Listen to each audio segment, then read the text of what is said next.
जम्मू कश्मीर की विधानसभा में जो आज बजट पेश किया गया, जो जम्मू कश्मीर के लोगों को राहत देने के लिए था, लेकिन वो राहत नहीं, हमें ऐसा मालूम होता वो आफत वाला बजट था। जम्मू कश्मीर के लोगों के लिए इस बजट में कुछ भी नहीं है, बल्कि केंद्र की जो स्कीमें थी उन्हीं परियोजनाओं को नया एक किस्म का लिफाफा चार के इस सरकार ने अपना बनाने का प्रयास किया है। जहां इन्होंने लखपति दीदी का 75,000 से 1 लाख किया, वो केंद्र सरकार की ही एक योजना थी जिसको इन्होंने अपना बनाने का प्रयास किया। दूसरी तरफ जो 200 यूनिट फ्री देने का वादा तो नेशनल कॉन्फ्रेंस की सरकार कह रही है कि हमने पूरा किया, लेकिन उस योजना का लाभ सिर्फ चुनिंदा कुछ प्रतिशत लोगों को ही मिलेगा। जिस तरह का उन्होंने क्राइटेरिया रखा उसमें आम लोगों को इससे कोई राहत मिलने वाली नहीं है। वहीं इन्होंने अगर बिजली की सुविधा, मुफ्त बिजली की सुविधा देने की बात कर रहे थे, तो जो इनके स्मार्ट मीटर लग रहे हैं उसमें जो पहला बिल आ रहा है वो मीटर की लागत के साथ आ रहा है। तो मुझे लगता है लोगों पे उल्टा ही सरकार ने बिजली के नाम पर एक बर्डन डाला हुआ है।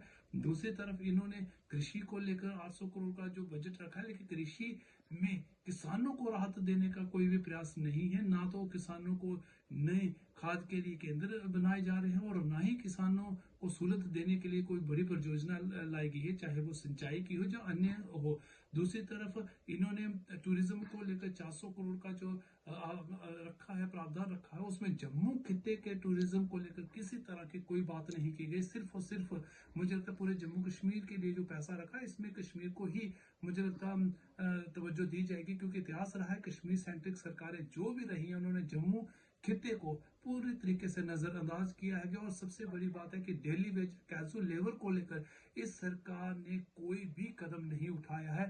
हालांकि इन्होंने सालाना 2,88,000 युवाओं को नौकरी देने का वादा किया, लेकिन इन्हीं की सरकारों में जो स्कैम हुए हैं तो युवाओं का भविष्य इन्हीं के कार्यकाल में सूली चढ़ता रहा। तो मुझे लगता है ये सरकार ने लोगों को किसी किस्म की कोई राहत नहीं दी है और ना ही लोगों के लिए कोई सहूलत बड़ा इन्होंने कोई कदम उठाया है। और जिस तरह से उमर सरकार ने ये कहा कि हम लोगों का फ्रेंडली बजट है, लोगों के लिए राहत होगी, तो हमें यहाँ राहत कहीं दिखती नजर नहीं आ रही, सिर्फ लुभाना हुआ बजट है ये। और सबसे बड़ी बात, महत्वपूर्ण बात यह है कि पिछले साल की तुलना में इस साल का बजट बिल्कुल कम है। इस साल का बजट उस बजट से कम है, बल्कि जिस तरह से हमें लगता है कि ये आधुनिकीकरण हो रहा है तो इसमें बजट बढ़ना चाहिए था, लेकिन पिछले साल की तुलना में ये बजट उससे कम है।